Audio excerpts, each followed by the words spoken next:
Bismillahirrahmanirrahim. Di sini saya akan menjelaskan tentang hadis. Secara etimologi hadis itu berasal dari bahasa Arab yang mempunyai arti jalan yang harus diikuti. Jalan di sini bisa membawa kebaikan dan keburukan. Yang pertama di sini hadis yang mempunyai hikmah. Yang kedua hadis sebagai anonim. Yang ketiga hadis itu langsung sumbernya dari Rasulullah SAW.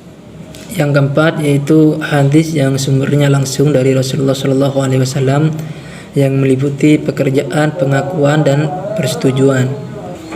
Al-hadis merupakan sumber hukum Islam yang nomor 2 setelah Al-Quran, yang meliputi hadis qauli, hadis takriri, dan hadis fi'li. Hadis ini menurut fungsinya yang pertama yaitu hadis at-takrir, yang merupakan sebuah pengokohan atau penguatan terhadap Al-Quran. Yang kedua yaitu bayan tafsir, yaitu hadirnya hadis sebagai penjelas dari ayat-ayat Al-Quran yang masih mujmal atau yang masih mempunyai beberapa arti.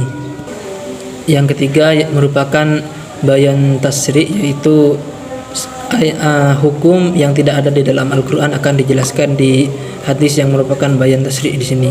Fungsinya sebagai penjelas dari hukum-hukum yang tidak ada di dalam Al-Quran.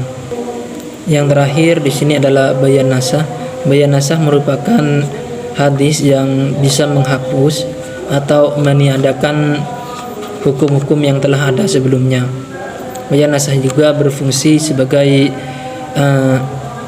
penghapusan atau peniadaan terhadap hadis-hadis yang telah lampau atau yang telah diucapkan oleh Nabi sebelumnya. Saya akan melanjutkan pemaparan materi dari materi pertama.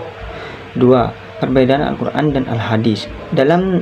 Di antaranya perbedaan Al-Quran dan Al-Hadis adalah dari segi uslub-uslub yang digunakan oleh kedua sumber tersebut. Uslub-uslub yang digunakan Al-Quran mengandung kefasihan, ketinggian, balaghahnya, dan kekuatan makna-maknanya. Perbedaan lain antara Al-Quran dan Al-Hadis adalah dari segi lafaz dan maknanya. Jika lafaz dan maknanya Al-Quran berasal dari Allah Subhanahu wa Ta'ala, sedangkan lafaz dari hadis adalah dari Nabi tersendiri. 3. Hubungan Al-Hadis dengan Al-Quran. Hubungan Al-Hadis kepada Al-Quran dari segi kedudukannya sebagai hujjah dan rujukan dalam mengeluarkan hukum syara adalah menjadi pengiring Al-Quran. Artinya, seorang mujtahid dalam membahas suatu kejadian tidak boleh merujuk kepada Al-Hadis kecuali setelah tidak dapat menemukan hukumnya dalam Al-Quran. Adapun hubungannya kepada Al-Quran dari segi hukum yang dibawanya tidak lebih dari salah satu di antara tiga hal berikut. A. Al-Hadis menetapkan dan menguatkan hukum yang dibawa Al-Quran sehingga hukum itu mempunyai dua sumber dan dua dalil. Dua dalil ayat dan sunnah Rasul. B. Al-Hadis memerinci dan menjelaskan keglobalan hukum yang dibawa Al-Quran. C. Al-Hadis juga menetapkan dan membentuk hukum yang tidak dijelaskan oleh Al-Quran. Adapun sumber hukum adalah ilham Allah kepada Rasulnya atau ijtihad Rasul sendiri. 1. Al-Quran yang diturunkan oleh Allah Subhanahu wa Ta'ala. Kemudian Nabi membentuk hadis sesuai dengan nas tersebut. 2. Allah menurunkan nas secara global. Kemudian Nabi SAW menetapkan hadis dengan menjelaskan makna nas yang dimaksud. 3. Sunnah Rasul yang memang tidak terdapat dalam nas Al-Quran. Baik, hanya itu saja yang bisa saya sampaikan. Selanjutnya akan dilanjutkan ke pemateri ketiga. Baik, saya akan melanjutkan dari pemateri 2. Pembagian Al-Hadis menurut sanad, yaitu dibagi menjadi 3. 1. hadis mutawatirah, yaitu hadis yang diriwayatkan oleh sejumlah orang pada setiap kitab sanadnya, yang menurut tradisi mustahil mereka bersepakat untuk berdusta, dan karena itu diyakini kebenarannya. 2. Hadis masyhur, yaitu hadis yang diriwayatkan oleh 3 orang perawi atau lebih dan belum mencapai derajat mutawatirah. 3.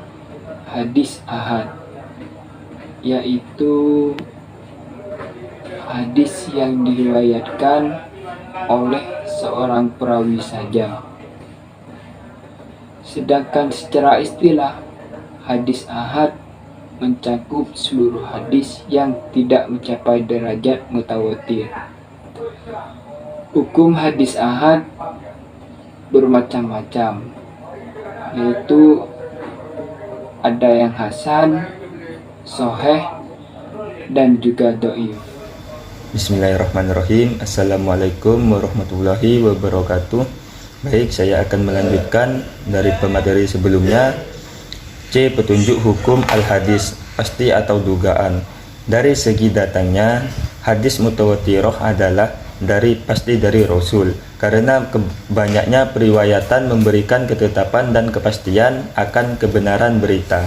Sedangkan hadis masyhurah adalah pasti dari seorang beberapa sahabat yang meriwayatkan dari Rasul, karena kebanyakan periwayatan dari mereka. Dari petunjuk hukumnya, hadis di atas pasti jika nasnya tidak memerlukan takwil, dan dugaan jika nasnya memerlukan takwil. Dapat disimpulkan bahwa nas Al-Quran seluruhnya adalah pasti datangnya. Sebagian memiliki petunjuk hukum pasti dan sebagian memiliki petunjuk hukum dugaan. Sedangkan nasnya al-hadis ada yang pasti datangnya dan ada yang dugaan. Masing-masing ada yang memiliki petunjuk hukum pasti dan ada yang memiliki petunjuk hukum dugaan. Terima kasih.